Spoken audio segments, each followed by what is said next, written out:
नमस्कार, प्रणाम मित्रों। हेरिटेज विथ निहारिका चैनल में आपका स्वागत है।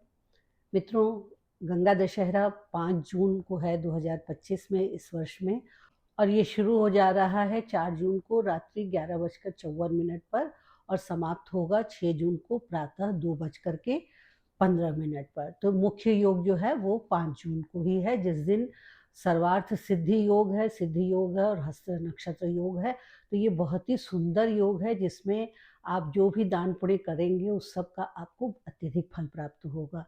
तो जैसा कि नाम से ही समझ में आ रहा है मित्रों कि गंगा दशहरा जो है वो दशमी के दिन मनाया जाता है, और ज्येष्ठ मास जो ये जेठ माह चल रहा है उसमें मनाते हैं, उसकी 10वीं तिथि को मनाया जाता है।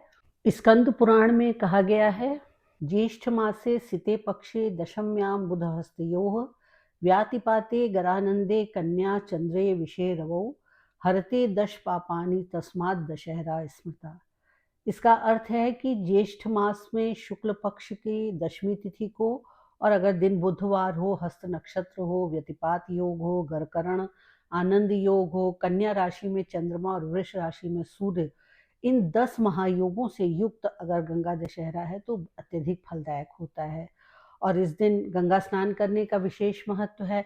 गंगा स्नान करने से विष्णु लोक की प्राप्ति होती है। तो अगर गंगा स्नान करना आपके लिए संभव नहीं हो पा रहा है तो आपके आसपास जो भी नदी हो आप उसी में स्नान कर लीजिए, और अगर वो भी नहीं संभव है तो गंगा जल लेकर के अपने नहाने के पानी में डाल लीजिए, अपने घर में छिड़क दीजिए। घर भी पवित्र हो जाएगा और आप स्वयं भी पवित्र हो जाएंगे। तो बहुत चिंता करने की आवश्यकता नहीं कि गंगा जी तक नहीं पहुंच पा रहे हैं तो क्या करना चाहिए। अब ये गंगा दशहरा मनाते क्यों हैं? मित्रों, आपने सुना होगा कि राजा भगीरथ कठिन तपस्या करने के बाद गंगा को स्वर्ग से पृथ्वी पर लाए थे। जब वो गंगा स्वर्ग में थी तब वो देव सरिता कहलाती थी, और जब वो पृथ्वी पर भगीरथ के प्रयास से आई तो भागीरथी कहलाने लगी। इसीलिए जब बहुत कठिन काम करने के लिए कोई प्रयत्न करता है ना, तो उसको कहते हैं भगीरथ प्रयत्न कर रहा है, क्योंकि बहुत कठिन तपस्या की थी भगीरथ ने गंगा को पृथ्वी पर लाने के लिए। क्योंकि उनके पूर्वज सगर के 100 पुत्र थे जिनको मुक्ति नहीं मिल पा रही थी, और जब गंगा आई तो गंगा के स्पर्श से उनको मुक्ति प्राप्त हुई। और कहते हैं कि तभी से मृत्यु के पश्चात जो अस्थि विसर्जन गंगा में किया जाता है उसकी परंपरा प्रारंभ हुई थी। और ये जैसा कि नाम से ही स्पष्ट है, एक तो वो 10वीं तिथि को पड़ता ही है, उसके अलावा वो गंगा दशहरा 10 तरह के पापों का नाश करता है। बिना मूल्य दिए किसी की वस्तु ले लेना, बिना किसी कारण के ही हिंसा करना, किसी को चोट पहुंचाना, स्त्री के साथ दुर्व्यवहार करना, इन सब को कायिक पाप कहा गया है। इसके अलावा कठोर वचन बोलना, झूठ बोलना, दूसरे की निंदा करना और बेमतलब का बोलते रहना, ये सब वाचिक पाप हैं। दूसरों की धन संपत्ति हड़पने की इच्छा रखना तो बहुत दूर की बात है, हड़पने की इच्छा भी अगर आप रखते हैं तो वो भी पाप की श्रेणी में आता है। दूसरे को हानि पहुंचाना और व्यर्थ की बातों पे अड़ना, ये तीनों मानसिक पाप हैं, और इन सभी पापों से गंगा दशहरा के दिन गंगा स्नान आपको मुक्ति प्रदान करता है। अब इस दिन कहते हैं कि 10 तरह के पुष्पों से, 10 तरह के भोग से देवी की पूजा करनी चाहिए।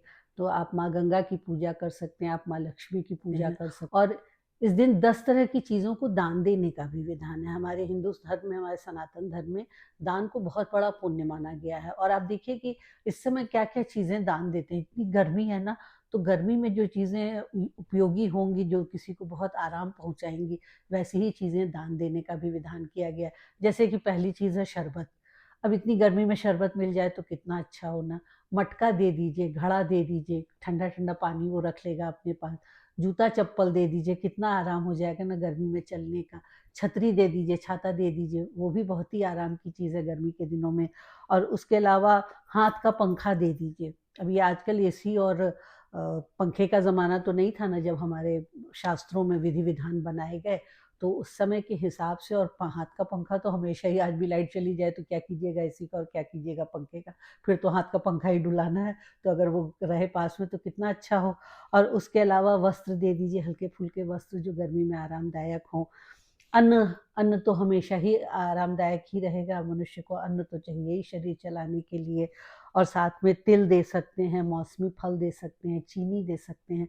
तो ये सारी चीज़ें जो कि गर्मी के दिनों में बहुत ही आपको आराम पहुँचाती है। जिसको भी आप देंगे, गरीब को दें, परिचित को दें, रिश्तेदार को दें, जिसको भी आप दें, उसको बहुत ही अच्छा लगेगा ना, हृदय से अच्छा लगेगा, और तब वो आपको निश्चित रूप से अपनी अनंत शुभकामनाएँ देगा। तो यही तो हम चाहते हैं ना कि हमें हर किसी से आशीर्वाद मिले, हर किसी से शुभकामनाएँ मिलें, प्यार मिले। इसके साथ ही साथ हम किसी भी पूजा पाठ में, किसी भी शुभ दिन अपने पूर्वजों को नहीं भूलते हैं। गंगा स्नान करने के बाद या स्नान करने के बाद तिल से अपने पूर्वजों को तर्पण कीजिए, तो आपको पुण्य प्राप्त होगा, आपको प्रसन्नता प्राप्त होगी और फिर पुण्य प्राप्त होगी। तो आपको ये जानकारी कैसी लगी है मित्रों, मुझे ज़रूर से बताइएगा, और साथ में अगर आपने मेरे चैनल हेरिटेज विद निहारिका को सब्सक्राइब नहीं किया तो सब्सक्राइब कर दीजिएगा। साथ में बेल आइकन दबा दीजिएगा ताकि मैं जब भी कोई नया वीडियो डालूँ आपको पता चल जाए कि नया वीडियो आ चुका है। धन्यवाद, नमस्कार।